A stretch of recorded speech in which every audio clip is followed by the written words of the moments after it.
O que eu comecei ontem sobre perspectiva. Tenha a perspectiva certa sobre você mesmo. Tenha a perspectiva certa sobre você mesmo. Um dos principais temas na palavra de Deus, um dos temas que é muito recorrente na palavra de Deus, é o tema da identidade. Que nós saibamos a nossa identidade. É importante que você saiba a sua identidade para que você tenha a perspectiva certa sobre você. Em outras palavras, para que você se veja a maneira certa. Eu defino como a maneira certa, a maneira de Deus, a maneira bíblica, como a palavra de Deus diz ao nosso respeito. Tenha a perspectiva certa sobre você mesmo. Ontem, eu falando sobre perspectiva, eu falei sobre ter a perspectiva certa sobre o problema, sobre a batalha. Eu falei que Davi, enquanto os soldados eles viam Golias como uma ameaça, uma sentença de morte, Davi via Golias como uma oportunidade. E eu discorri um pouco sobre o problema. Deus não permite um problema acontecer com o cristão, mas Deus permite que o problema aconteça para o cristão. Porque se Deus permitiu o problema chegar até você, é porque o problema não vai te prejudicar, o problema não vai acabar com você, mas o problema vai te abençoar, o problema vai te acelerar, o problema vai te promover. Romanos 8:28 diz que Deus trabalha em todas as coisas para o bem daqueles que amam a Deus, que são chamados segundo o seu propósito.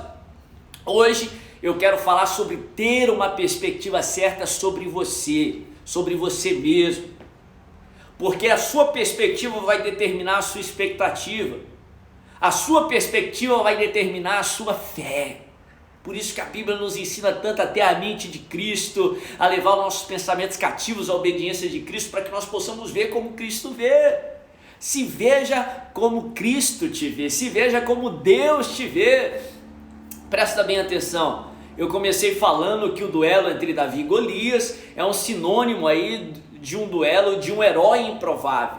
Nós falamos muito sobre Davi como um improvável, um guerreiro improvável, alguém que teve uma vitória improvável. E de fato, se olharmos aí na perspectiva natural, a vitória de Davi foi improvável.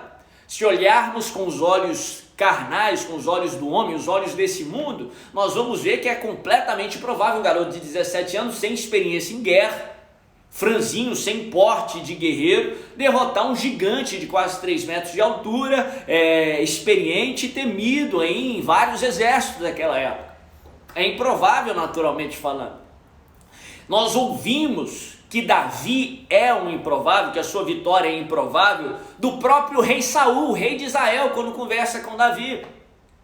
Nós ouvimos que Davi seria aí um improvável, que era um improvável na guerra, do irmão de Davi, Eliabe, quando ele começa a criticar Davi porque ele estava na batalha e perguntando da recompensa que o rei daria. Nós percebemos que o pai de Davi via Davi como um improvável.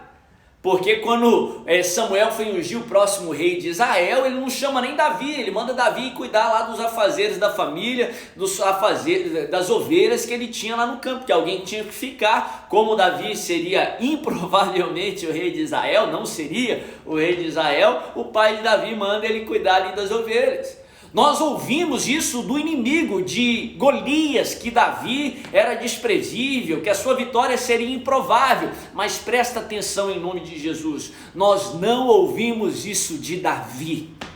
Davi não se fala, Davi não menciona que ele era o improvável, que a sua vitória era o improvável. Davi não se via como o improvável, pelo contrário. Presta muita atenção, nós chamamos Davi de improvável, naturalmente falando, a sua vitória seria improvável, mas Davi não se via como um improvável. Mude a sua perspectiva sobre você mesmo. Quando Saul tenta convencer Davi a não enfrentar Golias, Davi insiste com ele e fala: não, quando eu era pastor de ovelhas, chegou um leão, chegou um urso, eu os enfrentei e eu os derrotei. O mesmo Deus que me fez fazer isso vai me livrar desse filisteu. Quando Golias chega para Davi, desprezando ele, falando que a sua vitória é improvável, Davi vai contra as palavras do filisteu e diz: não, eu vou contra ti sem espada, porque do meu Deus é a batalha, ele vai me dar vitória e eu vou cortar tua cabeça hoje. Presta bem atenção em nome de Jesus. Enquanto todos viam Davi como improvável, Davi não se via como improvável. Talvez ele já tinha em mente o que Paulo escreveria anos mais tarde, lá em Filipenses 4, verso 13, que ele pode todas as coisas no Senhor que o fortalece.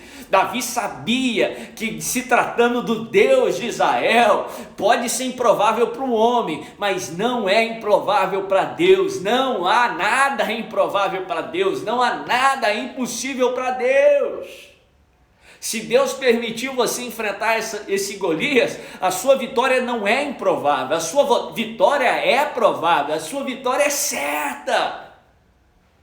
Imagina se um jogador de futebol entrar numa partida pensando que ele vai perder, pensando que a sua vitória vai ser improvável.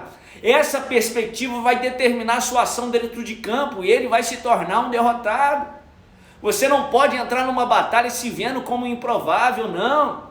Você pode ser improvável se você estivesse sozinho, mas Jesus disse, antes de ser assunto aos céus, eis que estou convosco todos os dias, até a consumação dos séculos. Tem um outro exemplo disso, a Bíblia também nos mostra esse princípio, através de Gideão. Se você ler lá Juízes capítulo 6, a Bíblia inicia aí a história de Gideão. Gideão foi um juiz em Israel, foi um líder em Israel. Gideão havia sido criado para ser um valente, um guerreiro. Aliás, o nome Gideão no original significa valente e poderoso, poderoso, valente, corajoso. O nome Gideão também significa coragem. Nome no Antigo Testamento, principalmente, traz um significado da identidade da pessoa. É por isso que Jacó foi chamado de Jacó, que significa enganador. E depois Deus muda o nome dele para Israel, que significa campeão com Deus. É por isso que Jesus tem o nome de Jesus, porque o nome de Jesus nos revela a identidade daquilo que ele é, o Salvador, o nosso Deus, a nossa salvação. Gideão havia sido criado, tinha uma identidade de corajoso. Mas Gideão se via como um covarde, se via amedrontado, e por isso ele agia assim. A Bíblia fala que no livro de Juízes, no capítulo 6, o povo de Israel clama por uma resposta, porque estava sendo opresso por um exército estrangeiro, e Deus envia uma resposta, não eliminando os inimigos, mas indo até Gideão e lembrando Gideão de tudo aquilo que ele era, mudando a perspectiva de Gideão sobre ele mesmo. O anjo chega até ele e diz assim, o Senhor é contigo, poderoso, valente, vai na tua força libertar o meu povo. Gideão questiona Deus, Gideão fala, se eu sou valente, por que me aconteceu tudo isso? Eu sou o menor da minha família, meu clã, minha tribo é o menor do menor do menor. Enquanto Gideão se via o menor do menor do menor, Deus via ele como um corajoso, um líder em Israel, um libertador.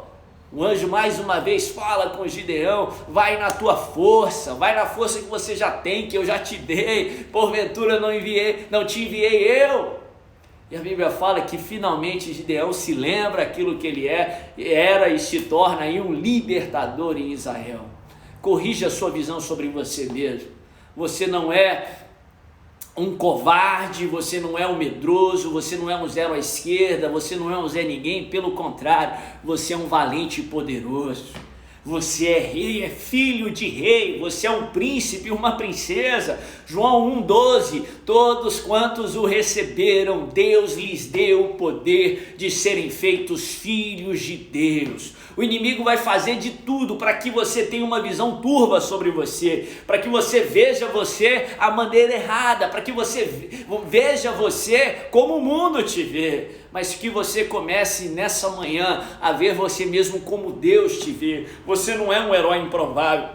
Você podia até ter sido um herói improvável antes de Cristo, mas em Cristo Jesus sua vitória não é improvável. Em Cristo Jesus você pode todas as coisas. Em Cristo Jesus você é filho do rei, herdeiro das promessas. Em Cristo Jesus você é mais que vencedor, guerreiro que tem vitórias não naturais, mas vitórias sobrenaturais em nome de Jesus.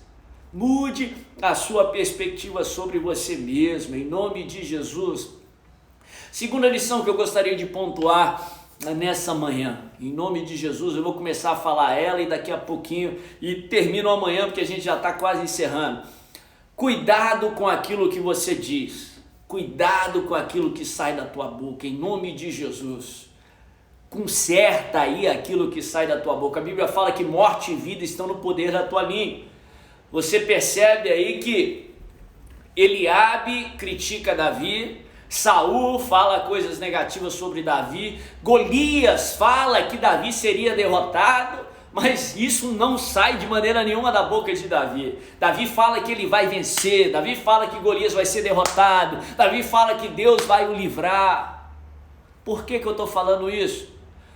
Hoje a nossa sociedade é muito preocupada com aquilo que outros dizem dele. Por exemplo, o ser humano é muito preocupado com aquilo que as pessoas estão dizendo dele. Estão falando bem, estão falando mal. As redes sociais é um retrato disso. Todo mundo faz um monte de coisa para receber curtida, para receber um comentário. Como que se aquilo que outros dizem de você fosse determinar o teu futuro. Mas a Bíblia não fala que aquilo que outros dizem de você determinaria o seu futuro. A Bíblia nos ensina que aquilo que você diz de você mesmo determina o seu futuro. Aquilo que você diz de você mesmo não é relevante para o seu futuro. Cuidado com aquilo que você diz de você mesmo. A Bíblia fala que morte e vida estão no poder da sua língua. Golias falou que Davi seria derrotado, mas não é aquilo que o inimigo diz de você que determina o seu futuro, mas sim aquilo que você diz de você mesmo. Morte e vida estão no poder da sua língua. Interessante que nós somos preocupados com tanto de coisa, com essa pandemia. Se essa pandemia acabar, por exemplo, aí minha vida vai melhorar. Se a minha conta bancária tivesse mais robusta, talvez minha vida poderia melhorar. Se Deus consertasse o meu relacionamento, se Deus consertasse o meu cônjuge, aí talvez eu experimentaria algo bom. Não. A Bíblia não fala que se a pandemia consertasse, aí você teria vida. Se a sua conta bancária consertar, aí você vai ter vida. O poder de morte e vida não está no seu relacionamento. O poder da morte e vida está no poder da tua língua. O que você tem que consertar, a maneira que você fala, é o que sai da tua boca. Não é aquilo que entra na sua boca que te contamina, mas é aquilo que sai dela. Por isso que você precisa alinhar aquilo que sai da tua boca com a palavra de Deus, com as promessas de Deus, em nome de Jesus. Não é aquilo que outros dizem de você que determina o seu futuro, mas é aquilo que você diz de você mesmo. Eu vou repetir, não é aquilo que outros dizem de você que determina o seu futuro, mas é aquilo que você diz de você mesmo. Eu gosto de uma passagem que a Bíblia fala sobre uma mulher que sofria já há 12 anos com fluxo de sangue. Ela, 12 anos, tinha tentado tudo e tinha sido frustrada. A Bíblia fala que a sua situação, ao invés de melhorar, só piorava. Tinha passado por vários médicos e sem solução. Mas a Bíblia fala que ela ouviu falar de Jesus o Nazareno, que ele realizava milagres, que ele era o Messias, que ele era o Filho de Deus. E ela, com 12 anos com fluxo de sangue, provavelmente era fraca, não tinha muita força. Mas a Bíblia fala uma expressão que eu quero encerrar com essa expressão aqui. A Bíblia fala que ela dizia consigo mesma: se tão somente eu tocar, eu serei curada. Se tão somente eu tocar na orla do seu manto. Presta atenção, o que determinou o futuro dela não foi o que os médicos diziam dela, não foi o que as pessoas diziam dela, não foi aquilo que o diabo dizia dela, mas foi aquilo que ela dizia dela mesma. Ela dizia: se tão somente eu tocá-lo, eu serei curada. Isso alimentou a sua fé, o seu coração, e trouxe cura para ela em nome de Jesus. São 7h29, eu quero encerrar com uma oração. Compartilhe essa palavra, compartilhe aí no teu stories uma frase, alguma coisa, para que mais e mais pessoas entrem conosco amanhã cedo também. Vamos continuar falando sobre Davi, vamos continuar nos imergindo nessa batalha, nessa passagem. Eu creio que Deus vai te abençoar, edificar a tua fé e preparar aí para dias de vitória em nome de Jesus. Eu comecei declarando hoje pela manhã que essa vai ser a melhor quarta da tua vida, essa vai ser a melhor quarta-feira da tua vida, em nome de Jesus. Deixa eu orar por você antes de nós encerrarmos.